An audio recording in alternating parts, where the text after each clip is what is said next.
பிப்ரவரி 10 தமிழக அமைச்சரவை கூட்டம் காலை 11 மணிக்கு நடைபெற இருக்கிறது. இது தொடர்பான முக்கிய செய்தியை பார்த்து வருகிறோம். கூடுதல் தகவல்களை செய்தியாளர் பாஸ்கர் விளக்க கேட்போம். முழு விவரங்கள் என்ன பாஸ்கர்?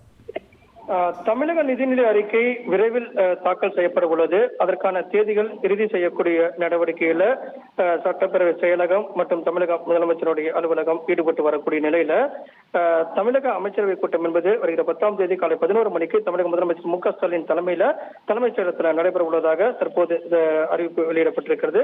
இதன் அடிப்படையில் முன் அனுமதி என்பது புதிய தொழில் நிறுவனங்களுக்கு இந்த அமைச்சரவை கூட்டத்தில் அனுமதி கொடுக்கப்படும். அதற்காகவே இந்த அமைச்சரவை கூட்டத்தில் கலந்தாலோசிக்கப்பட்டு முக்கிய முடிவுகள் எடுக்கப்படும். கொள்கை ரீதியான துறை ரீதியாக பல்வேறு புதிய அறிவிப்புகள் வெளியிடப்படும் போது அமைச்சரவை கூட்டத்தில் அதற்கான ஒப்புதல் பெறப்படும். அந்த வகையில் பார்க்கும்போது துறை ரீதியாக அமைச்சர்களுடைய செயல்பாடு, புதிய அறிவிப்புகள் உள்ளிட்டவற்றையெல்லாம் அடிப்படையாக கொண்டு நிதிநிலை அறிக்கைக்கு முழு நிதிநிலை அறிக்கையாக இந்த 2025 பிப்ரவரி தாக்கல் செய்யப்படக்கூடிய நிதிநிலை அறிக்கை அமைய உள்ளது. அல்லது மார்ச் முதல் வாரத்துக்குள் இந்த நிதிநிலை அறிக்கை என்பது தமிழக நிதிநிலை அறிக்கை என்பது தாக்கல் செய்யப்படும்.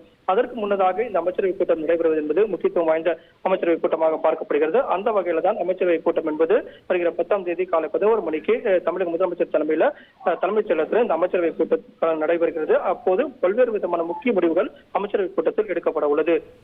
விரிவான தகவல்களுக்கு நன்றி பாஸ்கர். செய்திகளை உடனுக்குடன் தெரிந்து கொள்ள உடனே சப்ஸ்கிரைப் பண்ணுங்க.